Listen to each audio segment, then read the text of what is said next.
What's up, guys? How y'all guys doing today? Today I'm about to react to IMR Scary Tales video 3 True Night Shift Horror Stories Animated. Know what I'm saying? He dropped this video today. So,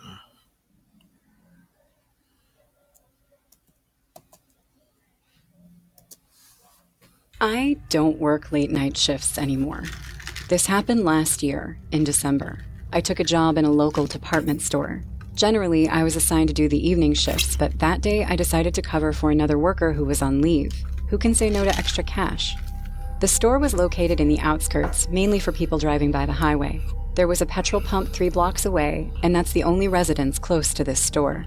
I drove to work in my car and never had any issues working there. But before I watch through the whole thing, I want to talk about this. Like in real life, bro. Like, I be feeling like bad for like the females that be working night shifts and stuff. Because reason why I say that, because it be people like I forgot what they call it. It's on I forgot I forgot what they call it. Something. But no, cause it be like a man that be out at nighttime in a white van that be kidnapping females and putting in a van. It just I don't know. It just I forgot what it's called. Something I forgot. Oh yeah, sex trafficking. Yeah, sex trafficking. Yeah, yeah. I know that still be going on too. I be feeling like it just could it be like female out here, like they probably getting out of work or something. It's like before they even get home, it's like something be happening to them. Like they get raped or they get kidnapped or they get killed. It's just crazy. Like how, like how, like just females be going through that. It's just crazy. Yeah, I'm gonna just get to the video. being my first graveyard shift, I was quite nervous. I carried pepper spray in my pocket just in case. Apart from that, I had no other weapon with me, as I never expected something like this would happen. It was a Tuesday night, and I was sitting behind the counter watching videos on my phone when I heard a rustling sound. The department store is made of glass, so you can see the outside quite clearly. I looked around, but except for the vast fields and empty highway, I saw nothing. It was 1:30 in the morning, and I braced myself, saying a couple of more hours and then I'll be going home. A minute went by when that rustling sound took place again. I grabbed a flashlight and went out of the store. Is anyone out here? Hello? Hearing this spine-chilling scream out of nowhere, I dropped my flashlight in a panic and ran toward the store. I could hear footsteps running behind me but didn't have the guts to turn around. As soon as I got inside the door, I slammed the glass door and locked it right away. My heart was beating like a drum. I kept staring outside, hoping to see the person who chased me, but shockingly, there was still no one to be seen. I wiped the sweat from my forehead and drank some water. I was finally settling down, thinking someone had played a disgusting prank on me when I heard a tapping sound. I slowly lifted my face and saw a freaky-looking man standing outside the glass with an expressionless face. He had long hair, dressed in his pajamas with no socks or shoes. It was a chilly winter night, and I was shocked to see him standing there in minimal clothing. He kept staring at me in a very creepy way. I was taken aback by this scenario and forgot to move. The man wasn't even blinking. His eyes were still, like a dead fish. After staring at me like this for a few seconds, that felt like an eternity, by the way, the man raised his bony finger and tapped on the glass. Tap, tap, tap. My knees started to tremble in fear, but somehow I got my shit together and said in a fumbling voice, What do you want? A dirty, ear-to-ear smile appeared on his face. He shushed me, putting his finger over his lips, and then started to walk in the weirdest way possible. He was tiptoeing in a very exaggerated way, pulling his knees up very high and grinning. He started counting as well. 1, 2, 3. Bro, I don't like that deep voice, bro. That give me chill, bro. Chill. That deep voice, bro. Chill. Turn. 1, 2, 3. Turn. 1, 2, 3. I watched him pull off this crazy charade. He was walking back and forth, raising his knees really high like a creepy cartoon character, while counting 1, 2, 3. I wanted to call the cops, but what would I complain about? Though this man was a nut job, he didn't try to break in or do anything harmful yet. So I walked behind the counter, sat down, keeping my calm, and just prayed to God to make him go away. After going on like this for 5 minutes straight, he stopped and smelled the... That's a good thing to do. Just pray to God. Just talk to God. When you pray to God, He will help you. You know what I'm saying? air like a dog. Trust me, he was completely insane. He then pressed himself on the glass and spoke to me. Come out and play with me, Isabel. Wait, he know the lady name? Nike shoes just got a whole lot cheaper. Do you see these Nike shoes? Capital One Shopping is this super sweet.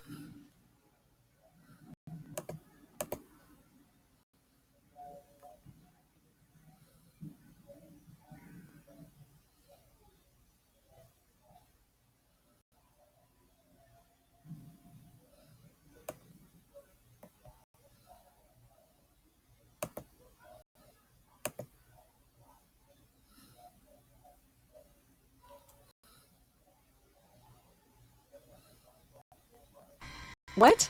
I am not... Hold on.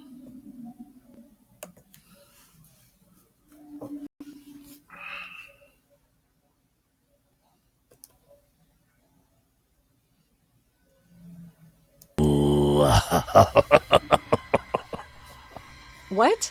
I am not Isabel. Are you all right? Stop lying to me! Just come out and play! I didn't know what to say. The man kept staring at me, probably waiting for me to come out. When he saw I wasn't moving an inch, his demeanor changed drastically. He started hitting the glass with his fists while screaming. Don't you dare ignore me! Come out! Come out now! Look, you're mistaken. I am not Isabel. You think you can lie to me? You have fooled me for a long time, but not anymore. I've watched you coming here for days. They thought I'll never find you. So wrong. They were so wrong. I'm telling you for the last and final time. Go away or I'll call the cops. Come out, come out. Now, you have to play with me as we used to. Remember how you lifted your skirt when I asked you to, and let me play as long as I want? The hell? Let's do that again. Come out, come out. His words drove me crazy. What the hell was he even saying? I couldn't hold back anymore. Yeah, she should I call dialed the 911 cops. and reported this man. The operator told me not to panic and wait for the cops to arrive. Meanwhile, the crazy man just stood there screaming and banging on the glass. When he realized I wasn't going to come out or let him in, he took a few steps back and spit on the glass while cursing me. He then licked his own spit from the glass. Ugh. Go away, you jerk! Bloody psycho! When you get home, I want you to call your mom and tell her that Jones is a free man now. She can't save her daughter again. Saying this, he walked away and disappeared into the darkness. The cops came, and I couldn't help but burst into tears explaining what a horrible time it was. I told them everything about this guy, and after the cops escorted me home, I called my boss and took a week off. The next morning, I called my mom and told her about my encounter with this crazy guy. I expected her to be worried, but she kind of froze on the phone. Mom? Are you there? What did he call you, Susie? Isabel. Why do you ask? Listen to me very carefully. I'll be there in the evening. I want you to lock your doors and don't come out until you hear my voice. Just do as I say. I'll explain everything to you. My mom disconnected the call, and I was even more worried. Was the man telling the truth? Did he know me? Did he know my mom? I couldn't eat, sleep, do anything until my mom came over. She hugged me while whimpering like a kid. What she told me afterward changed my life forever. You're not supposed to remember this. It happened in the early years of your childhood. Every Sunday, you used to go to the city park with Grandma and play with the neighborhood kids. There used to be a balloon vendor who gave away free balloons to kids sometimes. You two became good friends, but soon we realized something wasn't right about this man. One day you asked me for chocolates, and when I said no, you lifted your skirt and said if I gave you the chocolate, you'll let me play with you. Susie, we found out that the man molested you and many other kids too. He took them into the bushes, promising free balloons, and traumatized them for life. Your father and I immediately reported him, and he went to prison. We wanted to erase this memory from your mind, so we took you to a psychiatrist. Due to her therapy, this memory faded with time. I never thought that scum would be set free, and that he would have the guts to find you again. I've already talked to the chief, and he'll be behind bars soon. After hearing this, I couldn't speak for a while. My skin crawled, thinking the ugliest things he might have done to me, and now I don't even remember them. I was broken and confused at the same time. The cops eventually caught the guy, and a court hearing took place, questioning the authorities. Under what circumstances would they let someone like that walk the streets again? After getting out, this man came looking for me, and God knows for how many days he kept an eye on me waiting for an opportunity. But as I worked the day shift, he couldn't come near me. It makes me freeze in fear when I think how he recognized me after all these years. Now I work at a different place, but I don't think I'll ever be ready to work night shifts again. I hope that guy rots in jail and dies there too.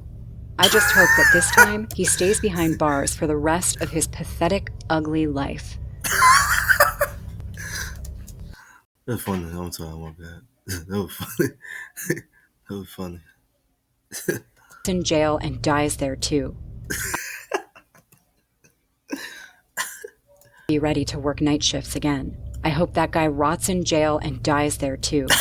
I just hope that this time he stays behind bars for the rest of his pathetic, ugly life.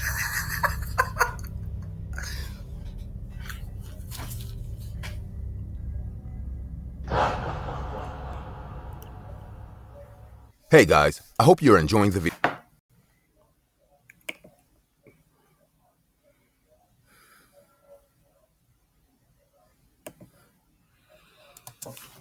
This happened a few years ago, but I will never forget each detail of that cold night. I had just clocked in, 11:59 p.m., the graveyard shift. Call centers are not great. The pay is terrible, the hours are long and excruciating, and the clients treat you like trash. The only thing I liked about that place was my friends, David and Sophie. Oh, about time you showed up, Al. Did you punch in late again? Bozeman is gonna have your balls. He joked, but I did have a problem with my tardiness. No, actually, I'm here early tonight. 11:59, I said. We both laughed. David liked giving people a hard time, but that's how you knew he cared about you. I looked at the end of the row. Sophie had already logged into her tools and was taking a call. She'd always get admonished for logging in early.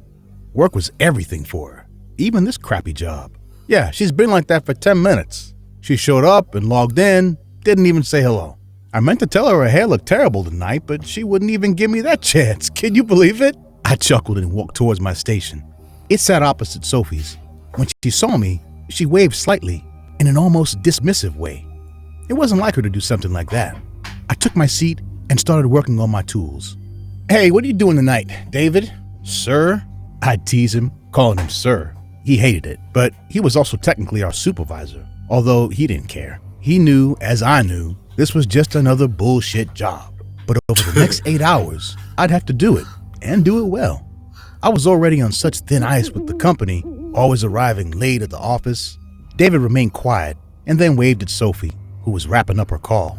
Hey, what's wrong? Bro, it looks like you've seen a ghost. Are you okay? Sophie and I approached his desk, and Sophie let out a shout. On his screen, there was a picture of a man sitting in a chair with a bag over his head. Behind him, a guy dressed in black, holding a gun to his head. This was on my email. It was marked as important. It has a video attachment. It wasn't a picture. It was a paused video. He pressed play, and the man in black stepped forward, weapon in hand, and shot the man sitting in the chair. Oh my God, what the hell, David? Sophie Dang. took a few steps back. We were all in shock. Damn, who sent that, David? I asked, but he kept staring at the monitor, almost in a state of trance. He clicked on the video again. It started from the beginning, and when the gunshot sounded, Sophie cried out, covering her ears. So I walked up to her and wrapped my arms around her shoulders. It's okay, calm down, So-So. You already seen the video first, and why are you watching it God again? doesn't care if you're mad and angry. He wants you to talk to him either way. So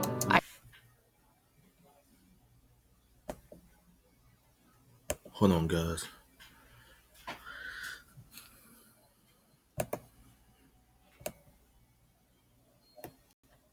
We all had these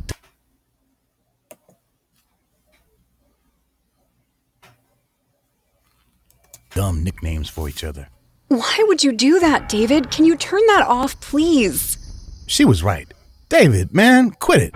Turn that stuff off. You're scaring Sophie. David? He was Why you still keep very looking at quiet. But when he turned and looked at me, his eyes were dark, wide open like plates and full Why of you look fear. like that? Hey, Albert, don't you recognize that room? His voice was trembling. I took a look. It was a break room with tables, chairs, and a fridge. No, not just a break room. Oh my God, is that our break room? I began to shake as well. No. It sure is. That's our damn break room. David suddenly stood up. I'm gonna check it out. Are you insane? Sit down. We need to stay together. She's right, David. Let's stick together. I'm gonna call 911 and we can all leave. God, Albert, don't be an idiot. You know what that is? It's a joke. Someone is playing a trick on us. Now you can stay here like babies, or you can... Oh, All lights went out, and we were surrounded by complete darkness. Everything was off. Our computers, the lights on the ceiling. chill. We looked out the window, and many neighboring buildings were out of power as well. Oh, God. Oh, no. Sophie was freaking out, so I grabbed her again and said, calm down. It's a power outage, okay? We've gone through these before. She kept freaking out, so I took out my phone and turned on the flashlight. It didn't do much, but it illuminated the place well enough. David did the same. That's when we heard the glass breaking. Oh, From the back it's of bad. the office floor, near This the is break bad. room, came the sound of breaking glass, she's my as hand. if someone had just broken a window with a heavy object. What the Sophie heck? covered her mouth and dropped to the floor. I shone my light at her, and I saw her quivering behind a desk. Grab her, let's go. At that moment, I flashed my light down the hall. It was very faint, and I could not illuminate the whole place. But in the distance, next to the break room door, I saw someone move. Chill. I looked at David, and he was standing next to the row of desks. His expression was horrible. His mouth was open, his eyes were wider than before. He looked at me and said, Albert, why are you pointing the light at me? Are you... We heard a gunshot, and before I knew it, Albert was grabbing his chest, falling backward, crashing against the desk. I looked again and blood was falling between his fingers. When he tried to talk, he spat blood. Moments later, he was dead. I felt hands grab onto me. They were strong, probably a man's, and then a thick muscular arm was surrounding my neck. I couldn't breathe. The phone had fallen on the floor, the light pointing up at the ceiling, illuminating our desk row. Out of the corner of my eye, I could see Sophie cowering under the desk, sitting in a fetal position, arms around her legs, looking at me. She was terrified, but I needed her to move and do something. So I extend my arm to her, pleading. It took her a second, but just as I was about to pass out, I saw her move. Suddenly, heck? the arm that gripped me had let go. The man in black, the one from the video, was on the floor, grabbing his side. He was bleeding. Oh, God, thank you, I said to Sophie, but she just took a step back. The man on the floor was bleeding from the side, Oh, and she she had a stabbed knife in her hand. I took this. He had it on his leg. I looked. She was right. There was a sheath attached to the man's black boot. It was now empty, its knife in Sophie's hand. You did good. Let's go, I yelled. Oh, you two bastards better run. The man was on his knees now, and with his hand, he was fumbling, trying to get something from inside his coat. I kicked him in the face as hard as I could, grabbed Sophie's hand, and we started running. As soon as we made it to the access hall, also in complete darkness, we saw a green light at the end of the hallway. It was the green exit sign. The emergency backup kept those lights on. We started running at the sign. We heard gunshots and more broken glass behind us. The stranger had begun to scream. The exit sign led to the emergency stairs. We took them and started going down. We were on the 6th floor, but we ran down as fast as we could. Above us, the door busted open and gunshots began to rage inside the staircase. Chill. Then, when we finally made it to the ground Chill. floor lobby, we thought we'd be safe. We opened the door to the street, He and a shoot dark, that guy. tall figure Chill. rushed from outside, tackling Sophie and bringing her to the ground. No, please! The impact of the door had pushed me back, and I fell, but I tried to run towards her. I saw the knife in his hand, high in the air, and then it came down. Sophie yelled and then made no more sounds. She was gone. The man turned around. He removed his hood. I couldn't recognize him. Chill. Shame. I wanted to have a little fun first. Chill. The man began rushing at me. It seemed he only had a knife. I began to run away into the freezing night. Behind me, I heard shots It's two of them. and the angry voices of the two men. I just kept running. I turned around the corner and saw a patrol car parked by the sidewalk. The police officer was drinking a coffee, sitting on the car's hood. He looked at me and must have assumed something was wrong. Hey kid, can I help you? I work around the street. Someone broke into our building and they just killed my friends. I was shaking, but he took me into the car, made a few calls over the radio, and I was taken to the station. It's been a few years now. I've helped the police in their investigation however I could. No leads so far. I've been going to therapy, and I'm still having trouble processing everything that happened that night. I keep looking over my shoulder when I walk outside at night. I just hope that by telling this story to someone, I can begin to heal. All I know is that I miss my friends, and I hope one day I can get justice for them.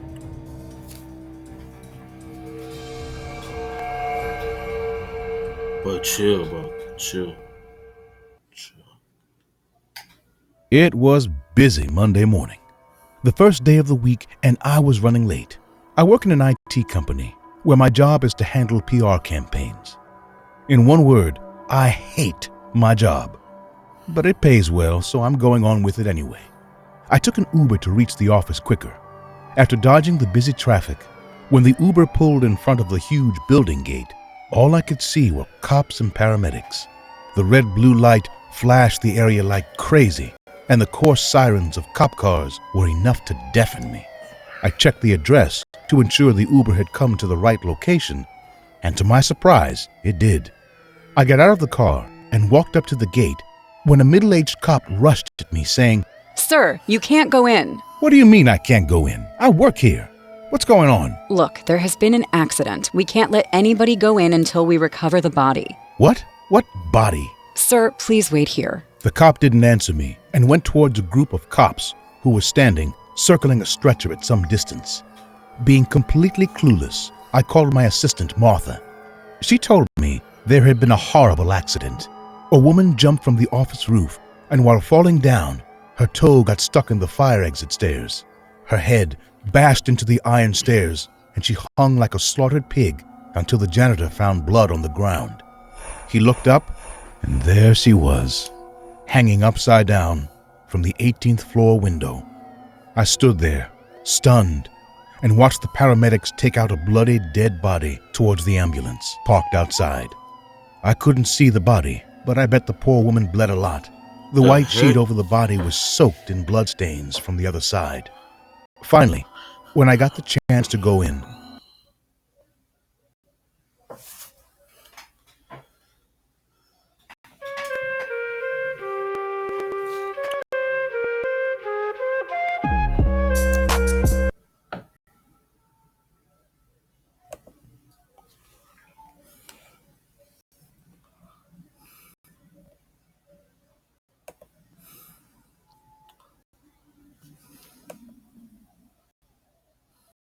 a horrifying realization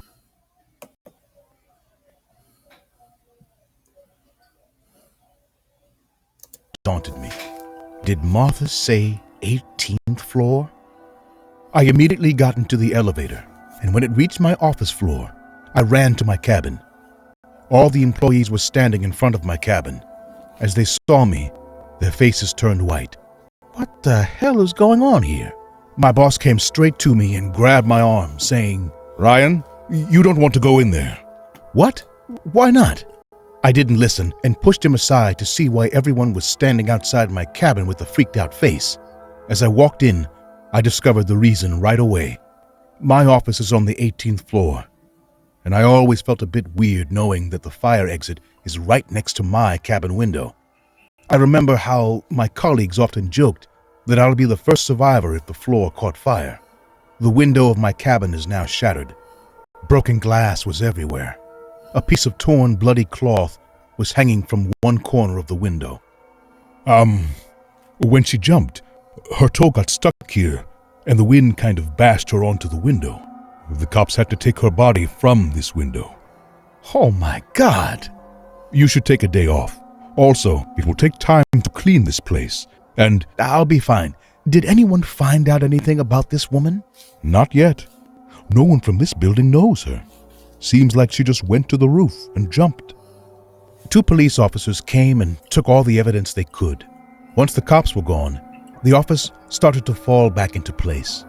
This is New York, and time is money here. Guys, my bad. I actually want y'all to follow me on Instagram right here. I don't know if y'all can see it on the camera. Yeah, this is my Instagram. You know what I'm saying? But yeah.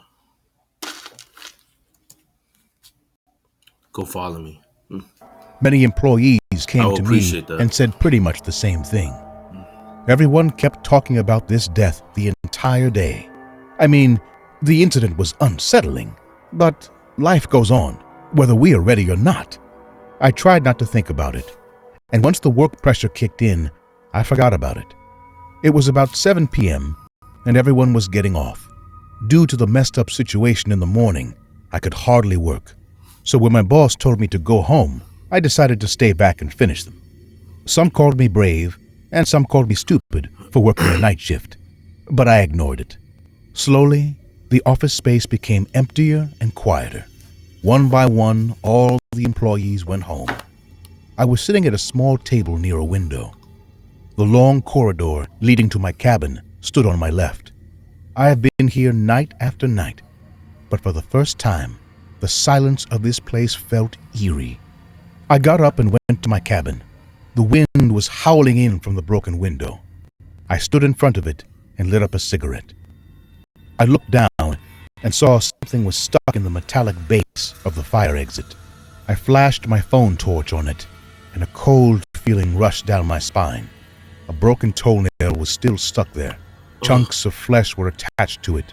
A broken toenail? I could still see the shiny red nail polish painted on it. You shouldn't be so close to the window. I turned back hearing this sudden advice and saw a woman in her late 30s standing outside my cabin. I couldn't see her face as she was keeping her head down. She was wearing a white shirt with a black pencil skirt like every other working woman. Sorry, do you work here? I used to, before your boss fired me. Oh, I haven't seen you before. I'm Jolene. You weren't here when it happened. Why didn't you go home? I just had a couple of things pending from work. But wait a minute. If you were fired, then how did you get inside? The door doesn't open without our employee ID swipe. Well, I kept mine, in case I needed to come back. This woman seemed pretty weird to me. Her voice was expressionless, and she kept her head down.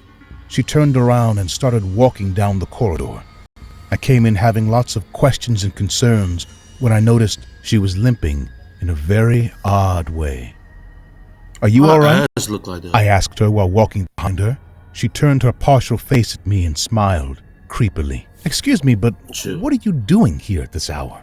The boss isn't here. You might want to take that call. What call?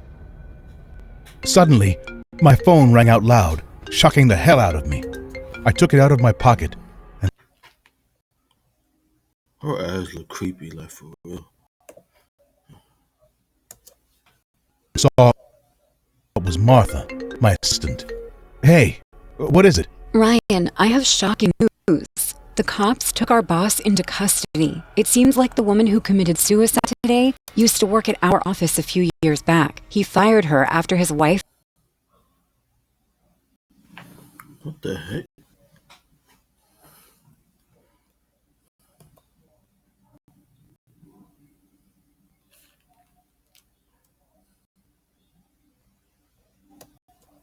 Did suicide today used to work at our office a few years back.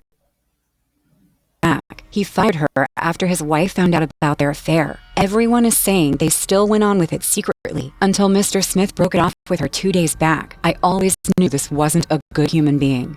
What did the